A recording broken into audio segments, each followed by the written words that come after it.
Today, we're going to try something new, is we're going to talk about fast travel.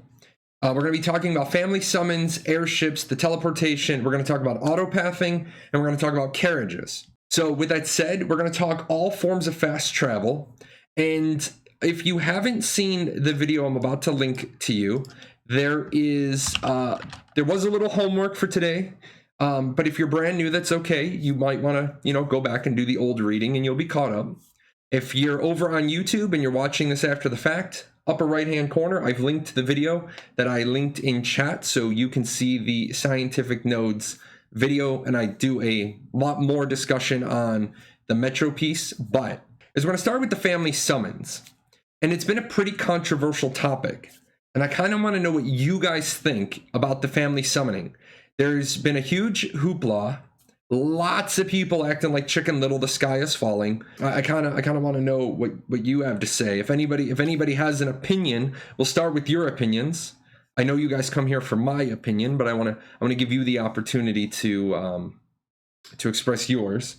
I think it would be fine if the summon took like 10 minutes or so, and only at the inns or taverns. I could see that. I could see that you could only do it at a tavern. That would give taverns a little bit more value in the world. And then I could see if you didn't have to channel for 10 minutes, but you activated it and they got like a counter in their screen. It's going to be like in 9 minutes, 59 seconds, you will port. So what is the family summon? That is a very good question. Let's start with that. The family summoning mechanic is something Steven added in where you can pull people to you from anywhere on the map. Now let's bring up the map because this is a very large map, right?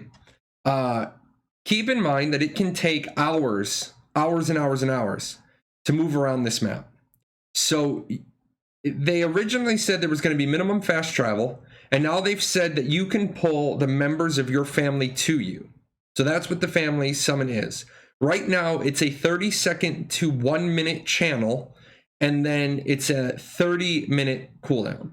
That's how they have it right now. I just don't know if the family summoning system is actually needed in the game to begin with.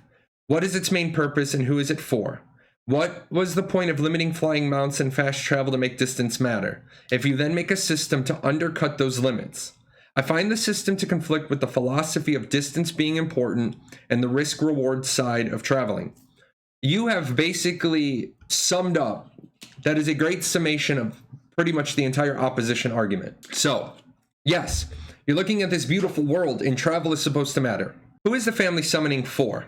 The family summoning is basically for, I can play 12 hours a day. So I can go 3 or 4 hours away from our base of operation. We're a family, we're a guild, we're a unit, whatever we are, but I have 8 people in my family. So I can play 12 hours a day. You only can play for 3 hours a day. So I find something really cool about 2 hours away. So for the example I'm going to use, we're living in that snowy Arctic biome, and I head south by southwest, and I get into like the tropical jungle right there, and I find not necessarily a dungeon, but it could be a dungeon. It could be it could be something as important as a dungeon. It could be something as minor as I find a really cool view, a really cool waterfall that I want to show you.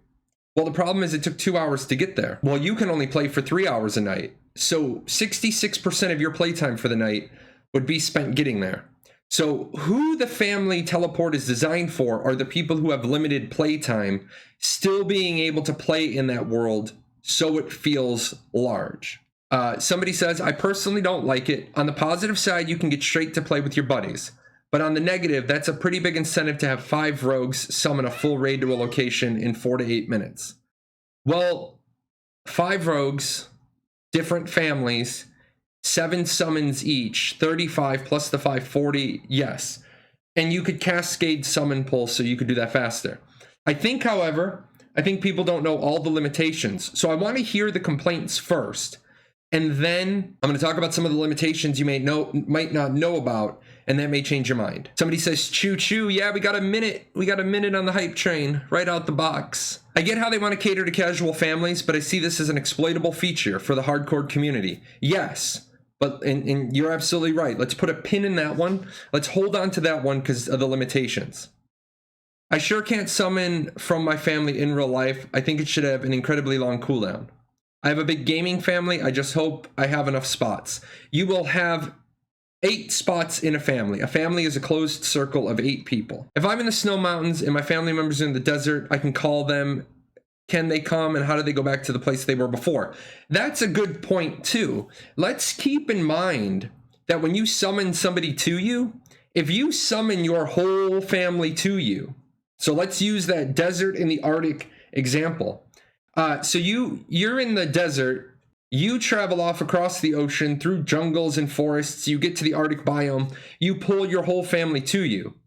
Your whole family is going to have an adventure getting back. Keep in mind that if you want to pull a full party, then there's nobody left behind to pull you back. So that's also an important one. I feel like it's a good system for allowing the more casual player base to play with friends, and for more hardcore players to do their own thing before everyone is ready to do a dungeon together. The only real thing I would be worried about is abusing the family travel to circumvent having to transport rare materials to a freehold after killing a world boss or a high-level dungeon boss. Yes, that is an important part. That is a very important part, that because you would be able to teleport with those mats, you would have, like I used the example last night, all the loot comes to the guild leader. Well, I'm going to be the guild leader.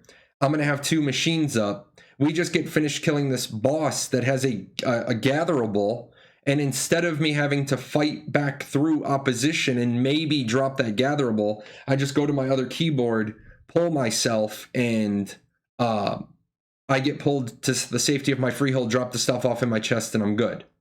All right, guys, don't mind me. I'm just gonna, do a 4th wall break right now. Everything I just said about getting pulled after you just finish a boss and you've got some crafting materials with you, last night me didn't know what the hell he was talking about. If you have any gatherables, you have any processed goods, or you have any redemption certificates, you actually cannot be pulled. You need to drop those off in a point of storage before the family summon will work. So now I'm going to get out of here, and you go back to listening to last night, guy. So we can do telepoint. If I put 1 character in all biomes, I can go anywhere instantly. So I can farm and go back to node in 5 minutes. No, you would have a minimum on the cooldown. Make it a 20-hour cooldown so that you can summon your friend again tomorrow. That's not a bad point. I'm gonna talk about that. I'm going to talk about options. I would prefer for it to not be implemented, though. People could cheese it out if there are items across the world in another biome. You could travel there, gather a bag full of those items, and get summoned back, bypassing having to travel back in the caravan system.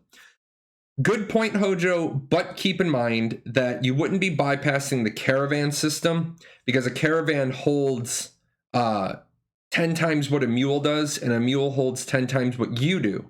So yeah, you wouldn't exactly be able to bypass the caravan system, but you could definitely, I used the example on my webpage, like blood diamonds,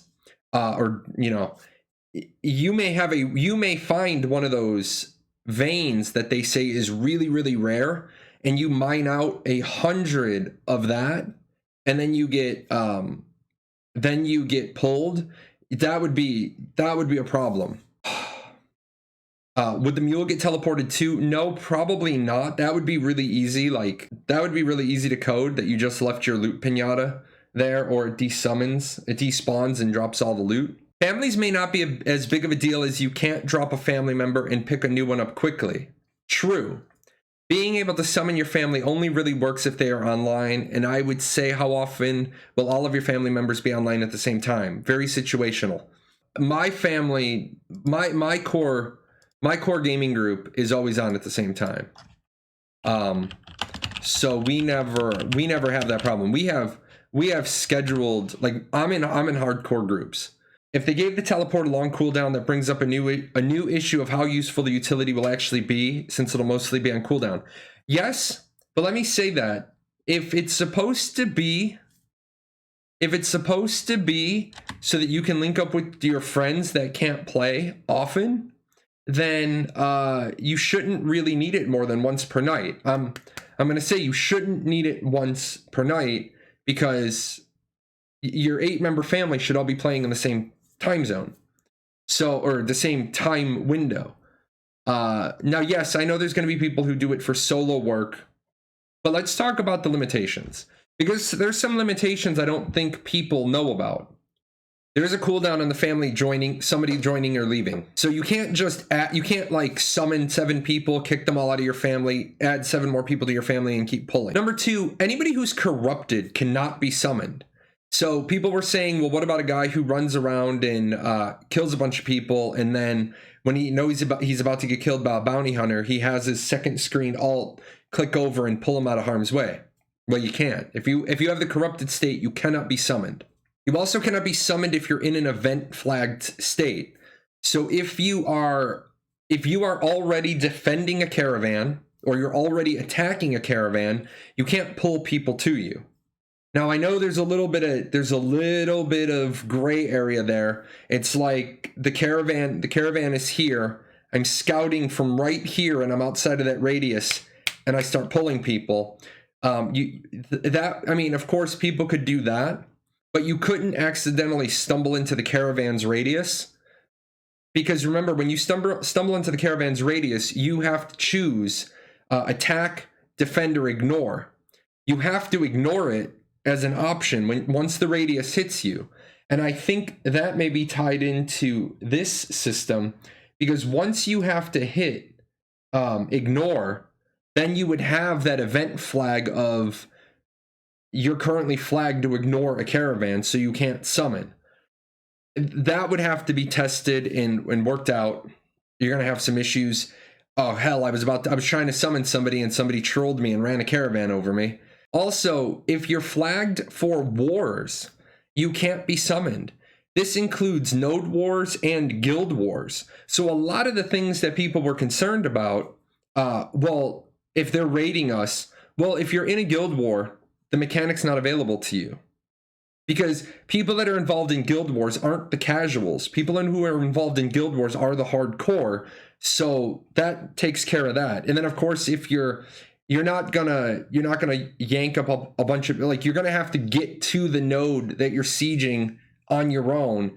You're not gonna be able to register for the siege and then wait until the very last minute and just get pulled there. If you're already registered as a siege participant, you can't be pulled. Hold on. So if there's 3 people and are 3 different families, they could summon 28 people. No, because remember, you can only summon 7. Each, you'd summon 21. And then you'd summon 21 people plus the 3 of you that are there. So you'd have 28 people there. You'd have 24 people there. You wouldn't have 28 people there. What if someone got a character in a dungeon near the boss? The whole family could do the boss whenever they want. If they can do that, that's really bad dungeon design. How did they get themselves all the way to the boss? I kind of agree with the statement of, if I can get all the way to a boss and summon and not aggro the boss, that boss room is really poorly designed. Might be workable if you were limited to being summoned once per day. And that's the next part I had. I said, right now there's a 30-second to a minute summon and a 30-minute cooldown. And then I said, what do you think? Is this a good cooldown? And I'm sort of seeing you guys are all agreeing that the cooldown of 30 minutes might be a little too short. We might need a little bit more on the cooldown. And this is what we do in Paradox. We don't, and you're all members of the Paradox Gaming Network because you're watching the show right now. We don't go to Steven and say, blah, blah, blah, this sucks. We go to Steven and we say, hey, totally love the idea. We're not exactly in love with it, but we like your limitations, but we definitely don't like the cooldown. So 20 minutes minimum, 30 minutes is too short. It would take quite a while to get the summons out. Yeah, I mean, you're talking, I pull, so say it takes a minute. I pull the first person and it takes a minute. Now we have 2 people, it takes 2 more people. Now there's 4 of us there, but it's taken 2 minutes. And now to pull the other people, it's going to take another minute. So you're talking like a 3 or 4 minute cycle to pull people. I'm okay with that. But like I said, I'd be okay with, Frost is in my family. Frost shoots me a text. He's like, hey, I'm home from work in like 5 minutes. All right. So when he gets online, I summon him, but he gets a notification on the top of the, he gets a notification on the top of his screen. You will be moved to Jahlon in 9 minutes and 59 seconds. So make it so that instead of a 1 minute channel, it's a 10-minute, like you have to dial up, 1-800 Divine Gate Me, and it takes about 10 minutes to get your teleport. Somebody asked how big this world is. This world is going to take, at a minimum, my theory crafting, I don't have an answer. This world is going to take 2 to 3 hours of nothing but moving, minimum, north-south. And then another 2 to 3 hours minimum east-west.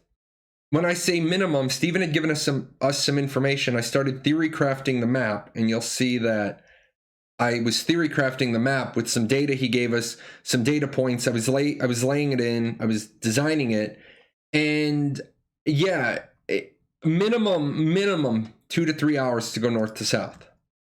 Now, I do understand people's concern. I understand people say the world's getting smaller and smaller. And I have written up a little bit later on in the show when we're talking about the different sides of it, because there are two sides of this coin. I mean, I do understand people's concerns. Let's see. I would like it to be a couple of hour cooldown. I'm not against that. I am not against it being a couple of hour cooldown.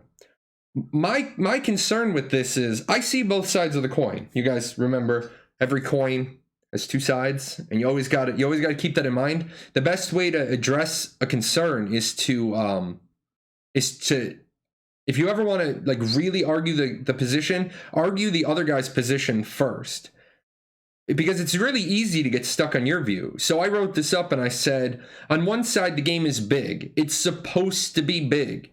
Traveling time is supposed to be relevant. It looks like on our family poll, we got about 56% say yes. Very small poll, very small group answered, but 56% say yes. On the other side of that coin, I'm able to play 12 hours a day. My friend can play for 3 hours a day. If I find something cool to do, and it's 2 hours away from our base, that's 66% of his playtime. That's 66% of his playtime just getting to us. And it's a game. At the end of the day, it's a game. So the family system allows players to play together. But back to that front side of the coin, people don't want Zergs. The world is 480 square kilometers, so north to south is 120 kilometers. No. North to south wouldn't be 120 kilometers, because if north to south was 120 kilometers and east to west was 120 kilometers, that'd be 14,400 kilometers. Got to remember square, like length times width. But I can tell you, based on stuff Steven told us about the map, he gave us information. He gave us information. And so I started overlaying that grid, and then he stopped giving us information because myself, Lex, Zilch, Unknown, a couple other people that are like just math cartographers, they were just totally killing it. They were just totally killing the numbers. Like Lex ran a program against this map, and he actually found out that based on this map as presented, the world is 480 square kilometers. That doesn't mean that there's 480 square kilometers in landmass. He actually was like, there's 210 point this, and Steven's like, no, I'm done. You guys are getting too much. So yeah, it'd be something like 23 kilometers, and it's about 20 minutes. It's about 20 minutes per 5 kilometers as the crow flies. Nothing in your way. So by the time you start adding in having to go around terrain, that's how we factored it out. We knew how big. Let me take this off again and show you guys kind of what we did. Each one of these grids represents one of the Battle Royale original maps. We knew how long it took to cover that map, so we laid this in and we started counting. So yeah, that's flat though. What about up and under? Yeah, and what about pockets of the underrealm? We don't know that stuff. So that's why I say 2 to 3 hours minimum to get from the very north to the very south, 2 to 3 hours minimum to go from east to west. And that may be totally wrong. That's just what we were able to theory craft out. So yeah, I think everybody's kind of agreeing. 30 minutes is too short on the poll. Dusty Monk said, I can imagine someone, himself included, wanting to log in and play with a friend and prefer not to log in and spend hours getting to that friend. The only game I can think of that has had a map this big was EVE Online before the advent of jump bridges. And you could log into EVE and your friends are 40-45 minutes, an hour away, and you're like, well, that sucks, I'm just gonna go belt rat, I can't play with my friends tonight because you guys went out further and further and further and further, and now I can't catch up to you. So at the end of the day, it is a game want to play. And we are going to talk about that Science Metro at the top of the show, guys. I did put on. We're going to be talking about airships, teleporting, autopathing, and carriages in a little bit. I wanted to start with family summons though, because that was the really controversial point. There's a lot of ways to abuse it just off the top of my head. Calling for help to claim a farming location if it's contested. You can summon your family to clear the place out. True. But the question is that people keep getting this thing in their head where you're going to be solo farming. You're not going to be solo farming. Isn't your family already going to be with you? Aren't the 8 people that you play with, aren't the 8 people that you already play with going to be your grinding group? And if the 8 people in your family aren't your grinding group, then why are a bunch of other people going to want to come help you if there's no return ticket for them? You know what I'm saying? Also, I can fix that one too. If you did it instead of a 30-minute cooldown, I think a 6-hour cooldown is fine. I think a 12-hour cooldown is fine. Because if Steven's point was it's so that casual people can still enjoy the game together, then why would you need a pull more than every 12 hours? Why would you need a pull more than every 20 hours? If you're a casual, you're only linking up with people once a day for a few hours a day. I also think that you could do it a couple of ways. When I summon you, I get a 6-hour cooldown, so I can't summon anybody else in the family for 6 hours. But since I just pulled somebody in the family, if they had their pull still, then they could still cascade pull. We could still pull our whole party somewhere. Also, I said you could get a 12-hour cooldown between pulls. You get a debuff. You can't be pulled again for 12 hours. I don't think 30 minutes is going to get the job done. Okay? I agree with it's going to be easy to abuse. I think it's a great idea. I think it needs to be like half a day on your cooldown. Let's see. Or one family member has a flying mount. If they can summon, essentially the whole family gets to take advantage of the flying mount. That is true. That is true. That would be easy to fix though. You can't, if you're in possession of a flying mount, you can't summon. You can be summoned, but you can't summon. They're probably going to make the map bigger with the new content, so I'm not worried about the size of the map. 420, it's actually 480 kilometers, and actually there's 480 kilometers, 100 square kilometers of Underrealm. I can see a guild having their gatherers of the same profession path be family members so they can gather, protect as a group. That is true, but that's just smart business. Also though, keep in mind, if you have 8 people in your family, then you are only going to be able to set your freehold to family, and those 7 other people can use it. Otherwise, you're going to have to set your freehold to guild or public or whatever. So keep those things in mind. If you have a second account, and I know some people are like, you're not supposed to have second accounts. No, they've never said you can't have 2 accounts. I have 2 accounts. I'm such a masochist. I played APOC. I got to level 50 twice on J, and I did leveling on my alt. My alt needs to have access to my freehold. My other account alt needs to have access to my freehold. So that's going to be a problem. I'm really torn on this because I can see the utility of it. Nobody wants to be left behind. At the same time, I see the map shrinking. Yes, I agree with you. I also think that one of the things that could be possible is you can't summon cross-continent.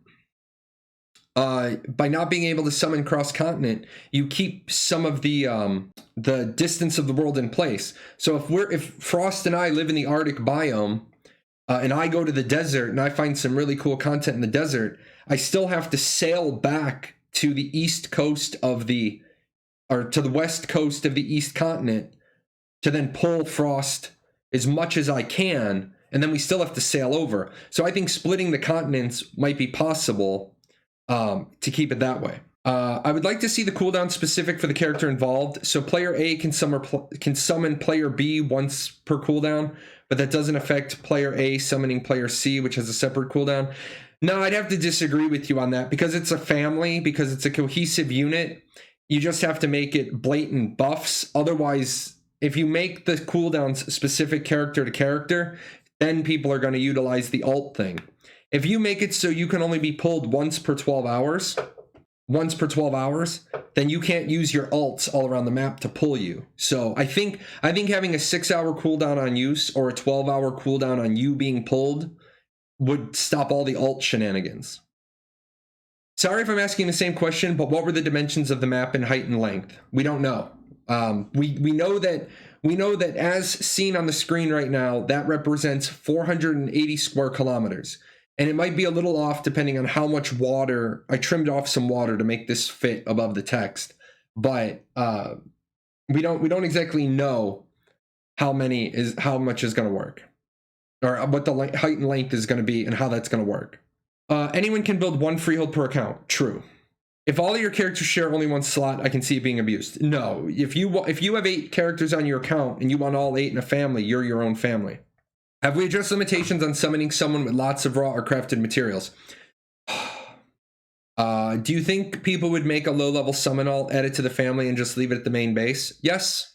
I mean, I'm gonna be honest. If that's how that works, I will have 2 accounts, because I've told people I will have my main for my playing and my alt account for basically my streaming and my new player teaching stuff. They'll be in a family together, and then.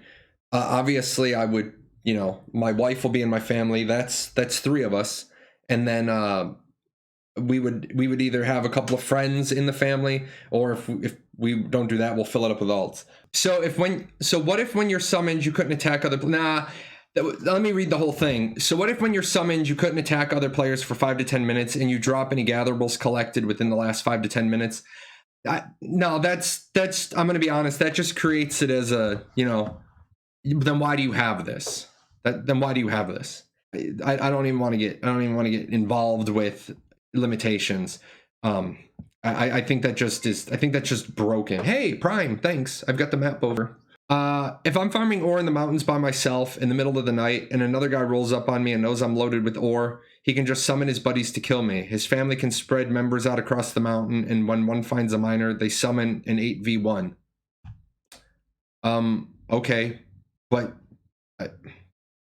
I mean, do you really think if you're mining, do you really think that serious PvPers are going to need 8 people to kill you? I mean, sure. But if one guy finds you, again, people keep working on this mentality of these polar extremes of you're going to summon 8 people or 7 other people to kill a miner. Okay, I'm just going to kill the miner myself if I want to.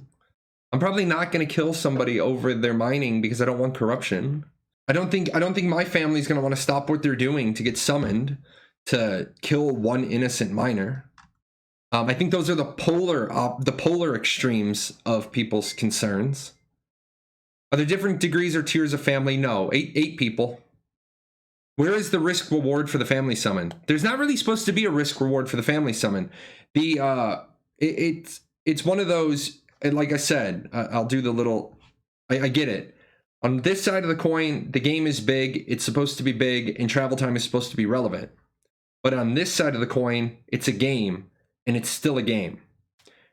And if you make the barrier of play so high that casuals can't play, then you're going to have really empty servers, because not everybody is the hero of the story in a game like this. You need a lot of background people. Summon is only worth farming, not killing. Yeah, I kind of agree with you. I think family summons should only be to friendly nodes, a 12-hour cooldown, and all the family members must have the same family list of people to summon. The family member would all have the same list of people to summon because you're in one family of 8 people. I think that's something people are having a hard time ratcheting their head around. Your family is a closed circle. There's 8 people in it. That's it. So, yeah. I think it should be more lore friendly, like when you advance the node to the item or the player has to create a house item for it. Again, that's just bullshit. I agree, but that's just then it's a barrier of entry. And the point is you're trying to keep the game a little new player friendly, a little casual friendly. Exactly. Tedium makes people quit games. So you're trying to create a very delicate balance between equal, fair, and avoiding tedium. Are airships really a thing? Yes, we're going to get to them. If anything, I'd feel it'd be more likely to have the person being attacked screaming in Discord voice chat for people to TP and help them. The problem is you can't summon people if you're in combat. So again, it's one of those, once you're in a combat flag state, you can't summon people. Honestly, I don't feel there would be problems with small groups hunting. It's going to be the most problematic concerning gatherables and open world restricting. Yes, I do agree. Speaking purely as if I was Steven or the developers, family summon would definitely be in the game based upon the argument of casuals with not a lot of time being able to play with each other. So yeah, it'll likely be in the game. Let's just hope with some reasonable limitations. Yes.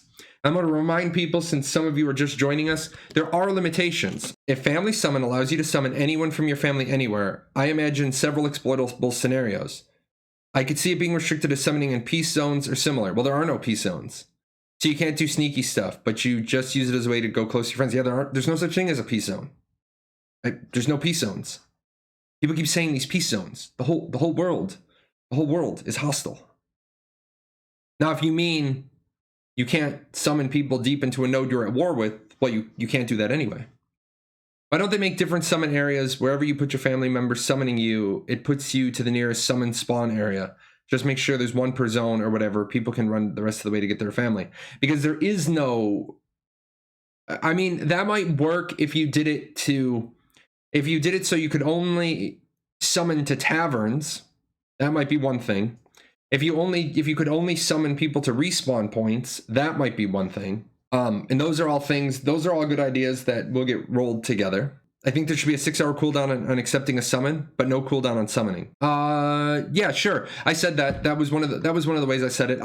I think 12 would be fine. You get a debuff. Once you've been summoned, you get a debuff. You can't be pulled again for 12 hours. I think that would work.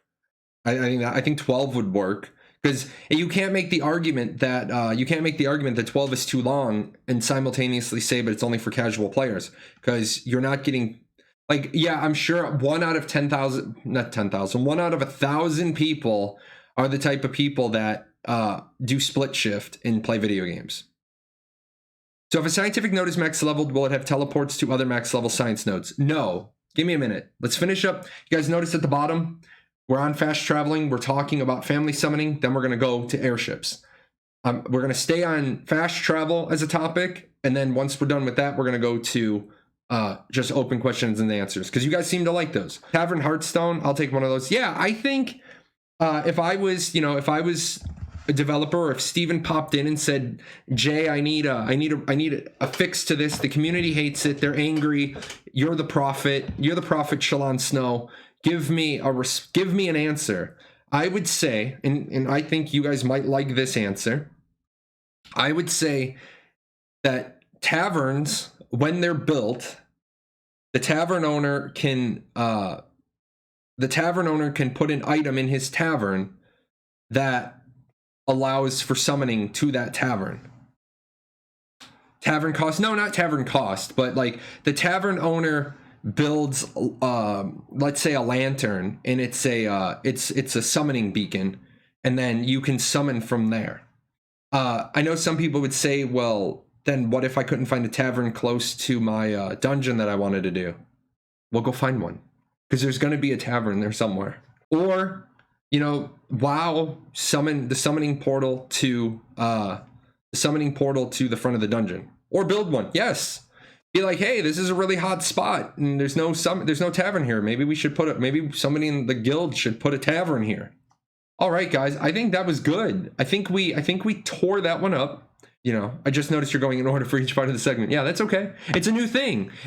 Guys. You guys gave me a lot of feedback last night that some people have said they really love the idea that I put up 7-hour live streams, but they would like some smaller segments. So I'm working on that, so I can just chop this part out, load this as a segment, and then talk about it. And that's fine. We're going beyond theory crafting, but the thing is, we do a little bit beyond theory crafting. So when we say, Steven, this sucks, but instead, remember, in Paradox, we never say this sucks. We say this sucks because. Instead of 12 hours, perhaps make the cooldown shorter, but only allow 2 per day. Yeah, but I mean, it might fit better with the primetime focus servers. The problem is that if you're a casual, you only need 1 pull a night, because you're not going to be so worried about the pull. If you have 6 hours to play a night, the pull doesn't hold as much value to you if you have 6 hours per night. If you do 3 hours a night. So I'm going to move on to airships. I don't want to spend all night on the same topic. I want to move on to airships, and this is my map. This is not their map. I make visual aids. So what you'll see here is airships are a thing in Ashes of Creation. When there are 2 level 6 scientific nodes, they are connected by airships. Now, airships are not teleportation. Airships are a form of faster travel, one of the very limited forms of autopathing, but they are not instantaneous. You have to board the airship. You have to ride the airship like a flight path. Yes, like a flight path, but not like a flight path, but yes, like a flight path.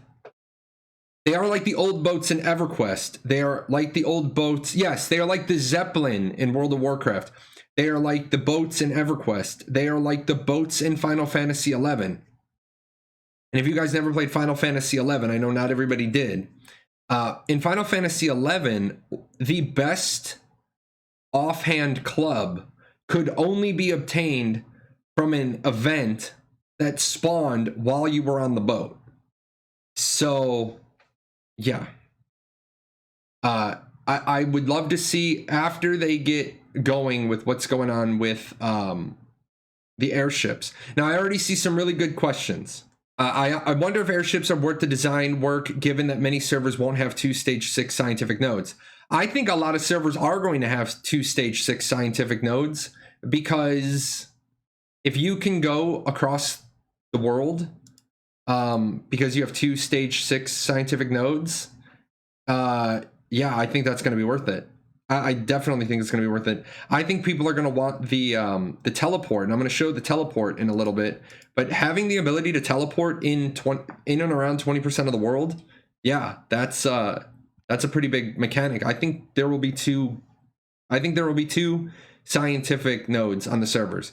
I think you will have 1 economic, 1 divine, 1 military, and 2 scientific. That's what I think. That's just me. Who needs airships when you can teleport to a tavern? Well, how are you getting back? Like I said, if your whole party goes with you to do an 8-person dungeon, you got to manually hoof it back. I think that's the thing. There's no recall. I know a lot of people are like, oh, well, I'll just recall back. And I keep saying, well, what recall? If you get pulled, if your whole party gets pulled across this map,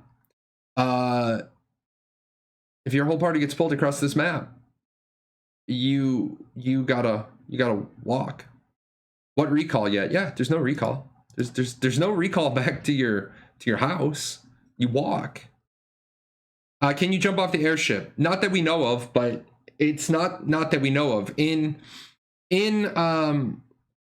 Ashes of Creation, if we don't have a quote that says yes, the answer is no. We only do true positives. So we must have a citation that says yes. Let there be a tavern and parlor games in the airship, and I'm sold. Setzer from Final Fantasy, he had a casino on his airship. Let's see. So now the question is, will kings and metropolis mayors be able to attack people on the airship while flying? That's a good question. I hope there is some sort of indicator when the airship will be flying or departing. Nothing worse than sitting all night waiting for an airship. I would imagine that would be something that they officially give us, because if they don't officially give it to us, then people are just going to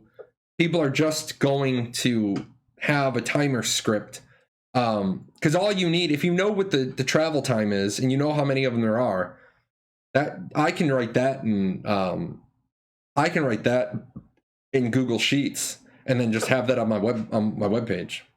Be like, every time the server goes down, all I got to do is log in and alt to see the first. I just need the first time that the airship departs, pop the time in, and I can just factor out a travel schedule. So yeah, we don't know if you can jump off the airship. Not only will they will be on the same every server, assuming the node types are static on all servers and the people level them up. Yeah, but with 103 nodes, it's going to take a while to... with 103 nodes, with the blockouts, you're going to run into issues. You might not have that airship port where you want it. I do not know if it functions under siege. I do not know if you can PvP on the airship. I believe you would be able to PvP on the airship because Steven has said the PvP is everywhere. Well, would the airships go offline if the two metropolises are at war? Yes. When the metropoli go into a war state with each other, they will go offline. Can they carry resources, like to bring resources to the vassals? No, because the airships only go to other metropolis. There's got to be a metropolis to have an airship, and so it can only travel to another place with an airship. The only problem here is if there are 2 stage 6 science nodes, that since there are 4 node types and only 5 nodes can be stage 6. Yeah. So I think you'll have one of each, and you'll have one of each and then 2 science. That's what I'm betting on. Airships are fine. It will still take plenty of time since the airship isn't an instant teleport and it's only between 2 points on a huge map. Yes, 100% agree. And it will bring in a lot of traffic in and around the science nodes as well. Yes, absolutely. That's the point. It's a feature that brings traffic to your node. I don't know if you can fly with your dragon near the airship. I don't know if you'll be able to get high enough level to do that. They don't work at war. If you could jump off the airship and glider on a glider type mount, that would be amazing. Yes, I agree. What are the death punishments? Where do you get ported when you die? I'm going to assume you mean on an airship, and it would be whichever is the closest respawn point. Or they may make it so that you can't jump off the airship. They may make it so your respawn point while you're on the airship is your point of origin, and you don't. So I mean, that's going to be, yeah, what happens if people get on the airship and they murder everybody and send them back? They just wasted their time. Yes, there's a lot of things going on there. There's people, if you made it the destination, then people would just take off and then jump off the airship and auto port to there. There'd be people that would be flying across the world and be like, well, I'm just going to jump off and die and go to the nearby spawn point. They could put a respawn on the airship. Could I nudge people off the airship to their death? God, I would hope not, because that would be stupid. That's easy to stop from happening. Block people from getting on at the port? No, you can't block people. People keep thinking that you can do this blocking.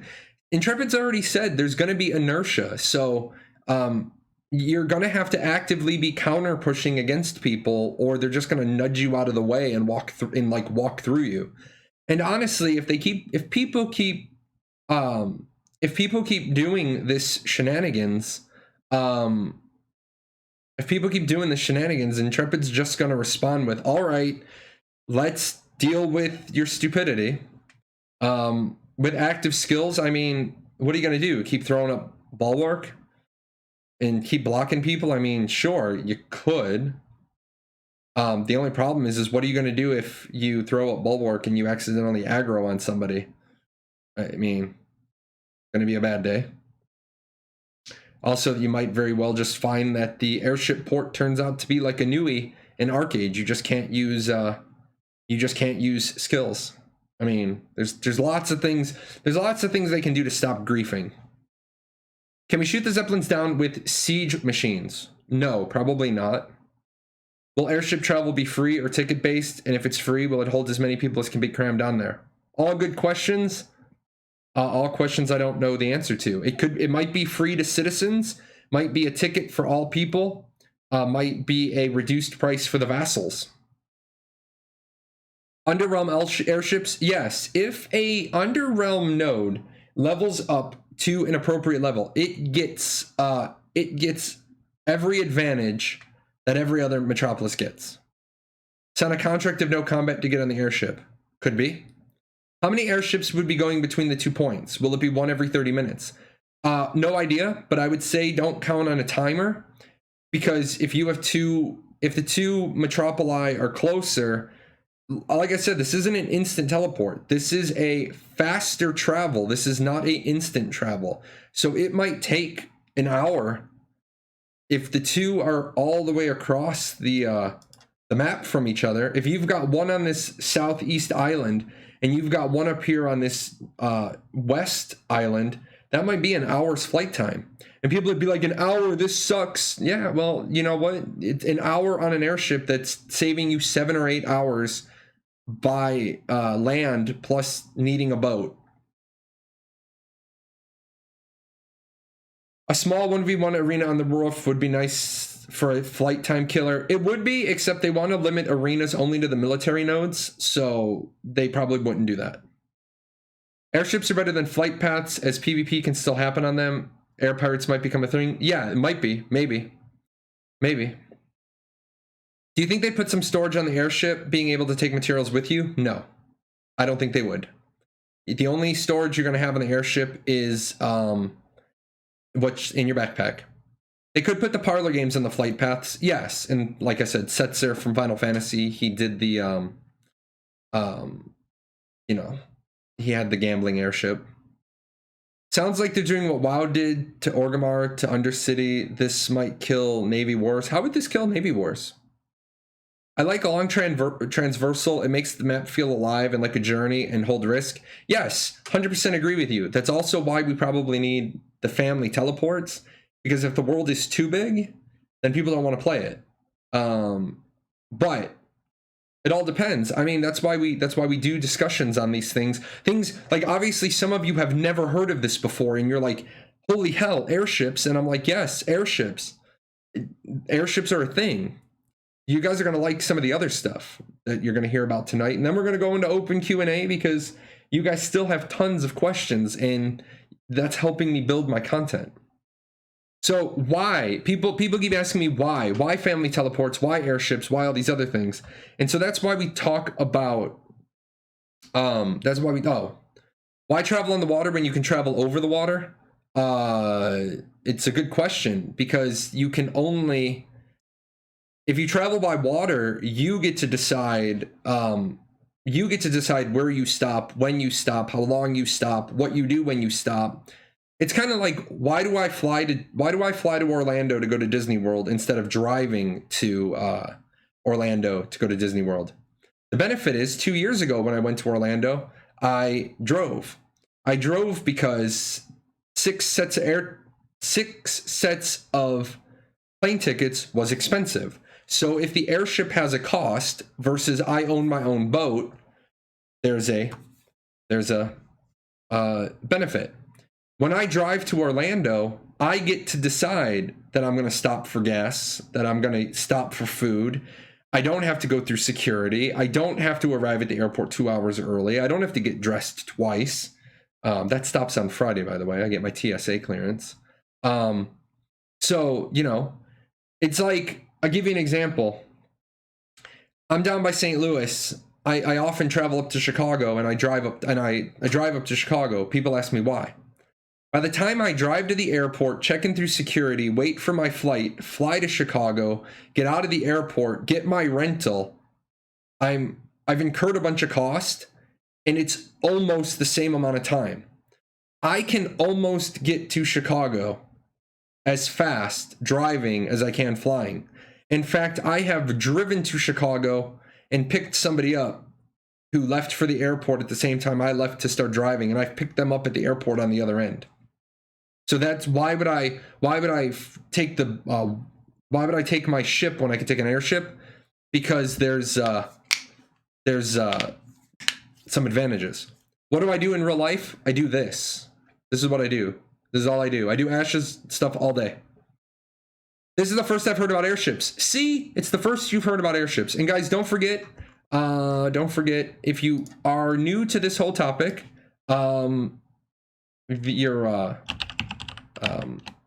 your video on this stuff is, I've linked you guys a video, and if you're on the YouTube, that video is in the upper right hand corner for you again. That's the discussion on scientific metros I did. So, the next one, why? So wait, hold on. Did I miss any questions? What about handheld runestones that master craftsmen could use and then infuse them with magic so you could travel? No, not at all. Not even a little bit. Does the mayor own the ship? Would it be free? The node owns the ship, not the mayor. Remember, the mayors are the managers. They are not, the mayors are the managers. They are not the owners of the node. They are the manager of the node. The node belongs to the citizenship. I'm a Kickstarter backer who has spent far too much on monthly cosmetics, and this is also the first time I've heard about airships. Excellent. Got another one. Won't technological nodes be OP if they get both teleportation and airships? They will be. Except, remember, you could have 2 metropolis and connect them by airships. If for some reason a third metro went scientific, that metro, to my understanding, is sitting there waiting for a 4th metro. You can only pair off metros. So on the economic nodes, they can only pair off their auction houses. They cannot get into a 3-way. So Metropolis 1 is an economic, Metropolis 2 is an economic. Their auction houses are now linked. Metropolis 3 is an economic, and it sits there twiddling its thumbs with no co-joined auction house until you somehow got the 4th one up. So if an economic metro has an auction house, is it only accessible physically in that node? No. I have a video on auction houses and how that works. People got to keep in mind, this is not the WoW auction house where the stuff you buy it and it gets teleported into your backpack. In Ashes of Creation, if you use an auction house, you still have to travel and go pick up your stuff, if it's a gatherable or a processed good. Staying on topic though, I want to talk about why people are gonna do this stuff. Why are people going to travel by airship or travel by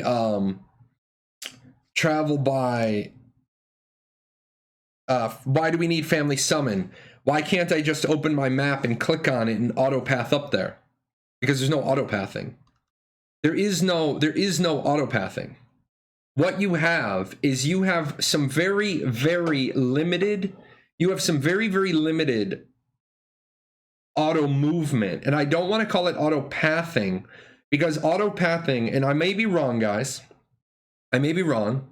But autopathing is like in Black Desert, where I open up the map, I click on a spot on the map, and then my character's just off to the races and goes there.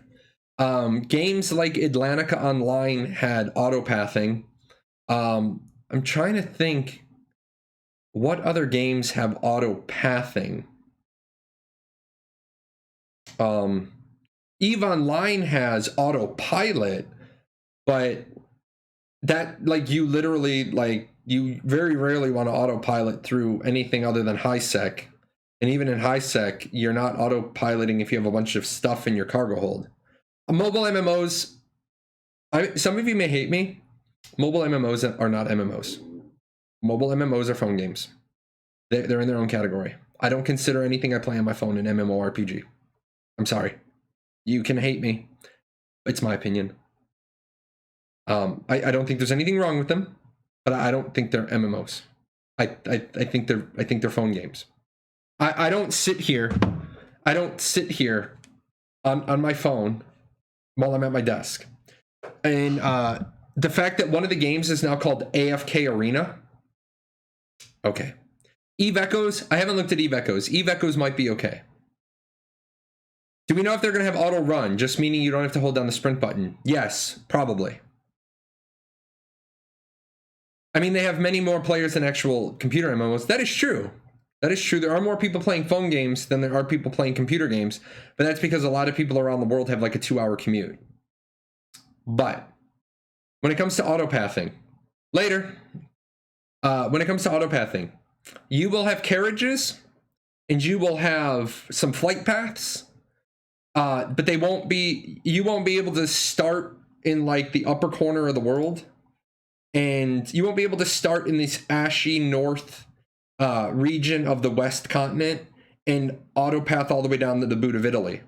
Oh, this guy's giving away subs. Oh my God, guys, we are blowing up the sub count on my channel. This is amazing. You guys are great. I am going for Twitch partner.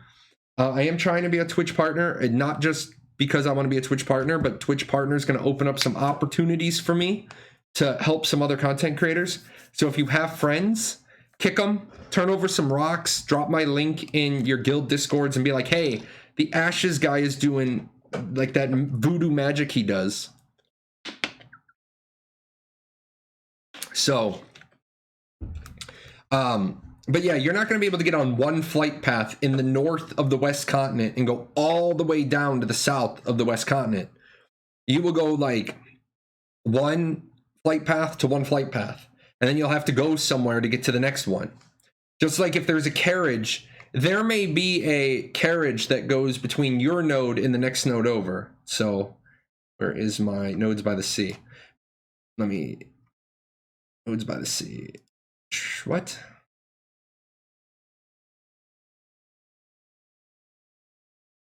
What did I do? I broke stuff. Okay, so here's your nodes. This is your nodes by the sea example. You might be down in that southwest node, and it has a carriage system that runs to the node in the middle of the path, and you got to get off that one, and then you got to wait for the next one that'll take you up to the node by the ocean. It's not going to be like, oh, I got on a carriage and it's going to take me like to the capital city of my region. No, or my zone of influence. That's not going to happen.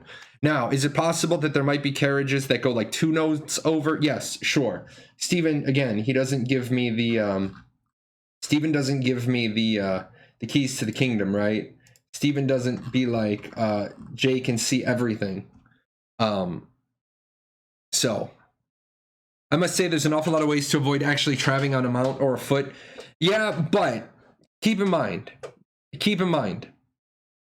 that those are little convenience quality of life things. They're not instant. They're not instant. Don't ask me about APIs. That's about the 4th or 5th question you've asked me that's not related to the topic. Q&A, open Q&A is currently closed. Gotta hang out. Gotta wait till the segment's over. I understand that there's a lot of people to avoid traveling on mount or foot. However, you're not teleporting. You're not teleporting.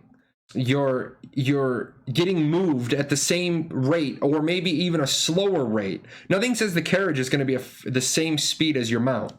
Will mounts be an endgame thing? Can we get them like halfway through max level? You get your mount before you even leave the starter zone, because your tier 1 ground mount is a very important part of the game. So you will have your tier 1 ground mount early. And I know what people are going to say. Well, what do I need that tier 1 ground mount for if all these other options exist? Remember, those options don't exist. Okay? Oh, I know why it's doing that. I put all these into a... where's my divine gates? So you start off at these 4 divine gates. That's the only civilization in the world. It's the only civilization in the world. So when you start talking about going out to these 4 corners of the map, yeah, you got to have a way to get there. Well, there's no node there to take you there. There's no flight path. There's no teleport. You know? So, yeah. Personally, autopathing worked for BDO because they wanted people to AFK the game and had systems for that. I'm happy that won't be the focus in AOC. Yes, exactly. Exactly. I quit Black Desert because of all the AFA content. Yeah, I agree with you. Is there a speed hack? Yes, there are speed hacks, because there are speed hacks in every game. There is also, thank you for giving Intrepid $14.99 and losing your account. Steven, if you get banned, Steven wants all bans to just be serious offenses. He's walked himself back a little bit from that, but on his early 2017 stuff, if you cheat, you get banned. Will boats be faster than on foot, or will they be mostly used for going between continents? It depends on how you build your boat. It depends on the skill levels of your crew. Is the dragon we got from APOC usable as a land mount? It's a tier 2 mount. It's a gliding mount. Will teleportation airships have the ability to transport materials between the nodes? No. Nothing moves materials between the nodes, except no driven caravans and your own caravan or your 2 feet or your loot pinata, otherwise known as a mule. Let's see. I want to close up. We talked about flight paths. We talked about carriages. I want to show you guys. This is a pullout from the video that I did on these nodes. I've linked that video a couple of times. If you haven't seen that link, let me know. But there is teleportation. Okay, there is teleportation. Remember, we talked about. I have a video up called "The World of Vera," and we talk about castle regions. We talk about zones of influence. So keep in mind, when I say 20% of the world, I'm talking about the metropolis and its 20% of the world. Can you teleport with a mule out? Nope. Not that we know of. I doubt it. That would be really silly. If you try to teleport with the mule out, it'll probably say, nope, you have a loot pinata out. Can you bring a mule on the airship? Again, no, probably not. That would be silly. That'd be really dumb too. Just so I can be clear, bringing a mule on the airship would be really dumb because you're really trusting that all the people near you aren't going to just like kill your mule and take all your loot. Remember, your mule dies, it's a loot pinata. It drops all its resources. Might have answered, if you spend an hour getting somewhere, then have to log out because of personal reasons, is there something like a hurt to your home? You're forced to log out there. There is no recall. Your family member could family summon you back home, but that's it. If I would start on the West Continent and after a while my friends would sail to the East Continent, but the East Continent hadn't developed that well yet, how would I dock my boat then? Right now you don't have to be at a dock to despawn your boat. You just have to be on dry land. Well, I believe you can despawn your boat in the water. You just have to be on dry land to summon your boat. Steven has said on land or at a port. My belief is he's going to make it just dry land for that exact reason. Not everywhere is going to have a port. Yes, it's going to take a couple of hours to cross the map on foot. So, the teleportation. You guys know you've got your zones of influence. A metropolis takes up 20% of the world. So here's your metro citizen, right? And he's teleporting around the around the world, right? He can only travel around the world inside his zone of influence. Now, he's a metro citizen. He can go to any node inside the zone of influence. Now, I know people say, they ask me all the time about nodes. Why would I be a citizen of the lower nodes when I could be a citizen of the metropolis? We'll talk about that if you want in the open Q&A part. But now the other one is, and now, of course, I'm going to have to change this. In order to stop the metropolis superpower from being abused, what you have here is you have a vassal citizen. He can only travel back and forth between his node, and he can go to the metropolis, and he can go back to his node. A vassal citizen cannot travel to any other node in the zone of influence. It's just there and back. Does that teleport have a cooldown? Yes, it does. What that cooldown is, we do not know, but that does have a cooldown. Now, again, people are going to say, well, can't he just fast travel to his metropolis with all of his expensive goods? Yes, one bag full of his expensive goods. He's not going to be able to say he's a miner and he has 10,000 iron ingots. He might only be able to bring 100 of them at a time to the metropolis. So in this zone of influence, they don't have an interlinked auction house because they don't have a economic metropolis. So there are reasons to live in different places, but this is how it's gonna play out. I get that this ability is a perk core the node, perhaps just port from the metro, but not to. Part of it is that they want you to be able to return back to your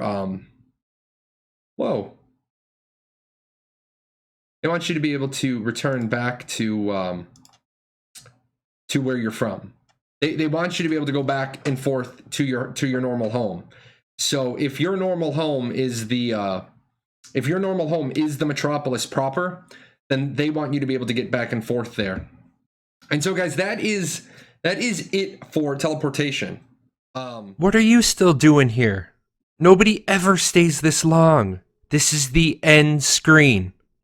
Well, since you're here, there's a couple other videos I think you should check out.